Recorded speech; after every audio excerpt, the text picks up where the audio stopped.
සුබ දවසක් යාළුවනේ.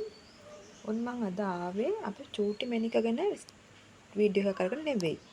හිතට බරක් නැතුව shopping කරන්නේ කොහොමද කියලා කියන්න තමයි මම මේ වලට ලෑස්ති වෙන්නේ. අපි වගේ අඩු වැටුපක් ගන්න අයට shopping කරනවා කියන එක ටිකක් බරපතල ගැටලුවක්නේ. ඒකට පුංචි විසඳුමක්. සල්ලි තියන අයට නම් මේක ප්‍රශ්නයක් නෑ. නැති අයට පුංචි විසඳුමක් අරගෙන තමයි මම මේ ඇවිල්ලා තියෙන්නේ. ඔන්න බලන්න. දැන් මම මේකෙත් මේ අරන් තියෙන කොලයකට A4 කොලයකට මේ ආසෙතන විදිහට මම shopping කියලා ලිව්වා. ඒතර shopping කියලා කියපුවම අපිට ටිකක් හිතෙනවනේ මේකට කොහොමද දාගන්න ඕනේ කියන එක. ඊට පස්සේ පහ ගානේ මම ලකුණු කරගෙන යනවා. මේ පහෙන් පහට වැඩි වෙලා යන්නේ. අඩුම මුදල් රුපියල් 5, වැඩිම මුදල් රුපියල් 150. ඊට පස්සේ අපිට පුළුවන් අපි අතේ අද රුපියල් 5ක් තියෙන නම් අපි 5 ළඟින් හරි මාක් එකක් දාගත්තා.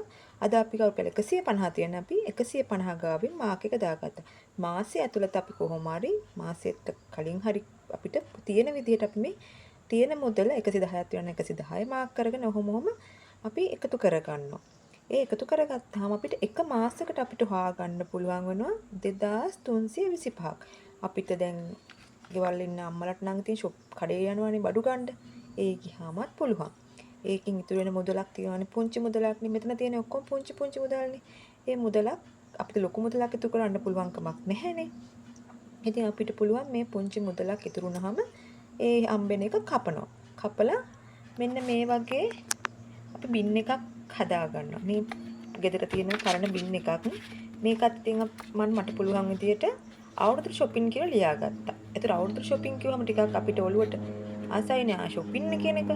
ඊට පස්සේ මේකෙන් අපි කපන එක අපි දැන් රුපියල් 5ක් අද කැපුවා කියන්නකෝ. ඔන්න මංගා කාසි තියෙනවනේ. මේ රුපියල් 5 අපි මේ කැටේට දානවා. තේරුණාද? ඊට පස්සේ අනිත් සල්ලිත් ඒ වගේ.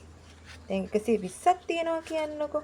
ඔන්න 120ත් අපි අර විදිහටම බින් එකට මේවා කරලා 120ක් මෙතනින් කපා ගන්නවා. එතකොට අපිට මුළු මාසෙම දාපුවාම 2325ක් තන්නෙම නැතුව ඉබේම එකතු වෙලා. ඊට පස්සේ අපි ඒක මුළු අවුරුද්දම අපි දැන් මේක කරන්නේ මේ අප්‍රේල් ඉඳලා වෙන අනිත් අප්‍රේල්. දැන් අපි අප්‍රේල් මාසෙට නැත්තම් Tamanට කැමති විදිහට හදාගන්න මාස බැලන්ස් කරගන්න පුළුවන් ඉතින්. ඊට පස්සේ ඒක අපි 12න් වැඩි කරගත්තාම අපිට 27900ක් හම්බෙනවා.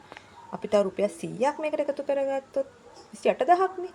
අපි දන්නේම නෑ අපි රුපියල් 28000ක් ඊළඟට අපේ බජට් එකටවත් නොතේරිම අපි එකතු කරගෙන. එතකොට අපිට අවුරුද්දට shopping කරන එක මහා ලොකු බරපතල වැඩක්ද? මොකද අපිට අවුරුද්ද ආවා කියලා අපේ පඩිය වෙනස් වෙන්නේ නෑනේ. අපේ වගේ සුළු පඩියක් ගන්න අයගේ පඩිය ඒ විදිහමයි. ඒතර අපිට අවුරුද්දට shopping කරනවා කියන එක ඇත්තටම ගැටලුවක්. ඒතර මේ වගේ මුදලක් අපිට නිකාම් එකතු වෙලා තිබුණාම බලන්නකො මේ නිකන් අපි ගාව තියෙන පුංචි කාසි වලින් අපි මේක කරන්නේ. එතකොට අපිට පුළුවන් කම් අපි දන්නේම නැතුව අපේ අවුරුදු shopping අපි කැමති විදිහට අපි තව අතේ තියෙන මුදලකුත් එතකොට අපිට එකතු කරගන්න පුළුවන් නේ පුංචි මුදලක්. ඒත් අපි ලොකු මුදලක් 80,000ක් කියන්නේ අපිට වගේ නක් සාමාන්‍ය ටිකක් දැනන මුදලක් නේ. එතකොට මේ මුදල අපි ගාව එකතු වෙලා තියෙන නිසා අපේ හිතේ බරක් නැතුව අපිට අපේ අවුරුදු shopping ටික කරගන්න පුළුවන්.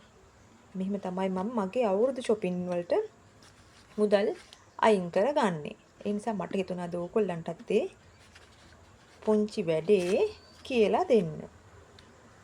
එහෙනම් යාළුවනේ මං මෙතනින් මගේ වීඩියෝ එක අවසන් කරනවා.